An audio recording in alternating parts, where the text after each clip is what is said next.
ঠান্ডার সময় আসলে মনে হয় যে কোন পিঠে খাবো এরকমটাই মন চায় না। হ্যালো ফ্রেন্ড, আসসালামু আলাইকুম। আজকে বানিয়ে নেব দারুণ মজাদার একটা ইউনিক পিঠা। এই পিঠাটা এতটাই মজাদার, না খেলে কিন্তু আপনারা মিস করবেন। এই জন্য আমার কিছু গাজর কোচানো লাগবে। ছুরির সাহায্যে আমি গাজরটাকে কেটে নিয়ে তারপর আমি এই গাজরটাকে একটু দুধের মধ্যে নুন দিয়ে তারপর সেদ্ধ করে নিয়েছি। তো গাজরটা সেদ্ধ হয়ে গেলে এইদিকে নারকেল আমি কিছু একটা ব্লেন্ডারে আমি গ্রেট করে নেব। তো দেখতে পাচ্ছেন নারকেল আমার গ্রেট করা হয়ে গেছে। তার মধ্যে আমি দিয়ে দিলাম এই ব্লেন্ডারটার মধ্যে আমি যে গাজরটাকে সেদ্ধ করে রেখেছি ওই গাজরটা এখানে দিয়ে আমি একটা পেস্ট বানিয়ে নিয়েছি।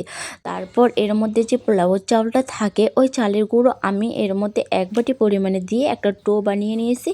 এখন গরম থাকা অবস্থায় আমি হাতে একটুখানি ঘি দিয়েছি, ঘি দিয়ে তারপরে আমি ডোটা বানিয়ে নিয়েছি। ডোটা ঢাকনা দিয়ে রেখেছি। এইদিকে একটা পুর বানিয়ে নেব। পুরটা বানাতে আমার লাগবে সামান্য 5 থেকে 6 চামচের মতো আমরা পানি দিয়েছি আর দুটো গাজর কুচানো দিয়েছি, তার মধ্যে কিছু নারকেল দিয়েছি। আপনারা চাইলে শুধু নারকেল দিতে পারেন বা চাইলে শুধু গাজরও দিয়ে এই পুরটা বানিয়ে নিতে পারেন। তারপর হাতে আবারও একটুখানি ঘি দিয়ে আমি এই পুরটা দেখতে পাচ্ছেন গোল করে নিয়ে একটা আমি ডো নিয়েছি হাতে বল করে নিয়ে বাটির মতো শেপ করে নিয়ে তারপর আমি ওর মধ্যে পুরটা ভরিয়ে দিলাম। পুরটা ভরিয়ে দিয়ে সাবধানে এর মুখটা কিন্তু এরকম করে দিতে হবে। তারপর হাতের সাহায্যে আবারও গোল করে নেব। গোল করে নিয়ে এই সুন্দর ডিজাইনটা বানিয়ে নিলাম। দেখতে পাচ্ছেন এই সুন্দর ডিজাইনটা কীরকমভাবে বানাবো। এই যে দেখতে পাচ্ছেন একটা ডো হাতে নিয়ে একদমই গোল করে নিয়েছি, পুরের মাঝখানটায় ভরিয়ে তারপর একটা শোন নিয়েছি। এই শোনের সাহায্যে আমি দেখতে পাচ্ছেন কত সুন্দর একটা ডিজাইন দিতেছি। একদমই সহজ এবং ইউনিক একটা ডিজাইন। এই পিঠাটা দেখতে একদমই গাঁদা ফুলের মতো লাগছে। তো দেখতে পাচ্ছেন কত সুন্দর একটা ইউনিক ডিজাইন, দেখতে যেমন বানানো কিন্তু সেই সহজ। তো আপনারা চাইলে এই সহজ ডিজাইনটি কিন্তু বাড়িতেই বানিয়ে নিতে পারবেন। আর এই পিঠাটা অনেক স্বাস্থ্য হেলদি।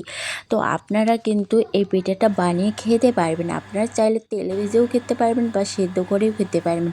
তো একটা শোনের সাহায্যে শুধু এত সুন্দর একটা ডিজাইন হয়, না দেখলে আপনারা মিস করবেন। পুরো ভিডিওটা দেখবেন, ভিডিও স্কিপ করলে কিছুই বুঝতে পারবেন না। এখন যে রাইস কুকারটা থাকে ওই রাইস কুকারে আমি কিন্তু এই পিঠাটাকে ভাপিয়ে নেব। তো রাইস কুকারে আমি দিয়ে ভাপিয়ে নিতে চাই। আপনারা চাইলে কড়ার মধ্যে বা হাঁড়ির মধ্যে একটা কাপড় বেঁধেও ভাপিয়ে নিতে পারেন। যেরকম করে ভাপা পিঠে ভাপিয়ে নেন ঠিক সেই রকম করে আমি এটা কিন্তু 20 মিনিট ভাপিয়ে নিয়েছি। আর তারপর দেখতে পাচ্ছেন ভেতরে পুরবরা, ওপর থেকে একদমই মনে হচ্ছে না এটা গাঁদা ফুলের একটা ডিজাইন। তো দেখে কিন্তু গাঁদা ফুলই মনে হচ্ছে। আর ভেতরটা যে এত সুন্দর পুরে ভরা, এটা যে এত টেস্টি আর এত হেলদি খাবার ছিল আপনাদের আমি বোঝাতে পারবো না। তো আপনারা অবশ্যই বাসায় ট্রাই করবেন আর জানিয়ে দেবেন আমার রেসিপি কেমন হয়েছে। আল্লাহ হাফেজ।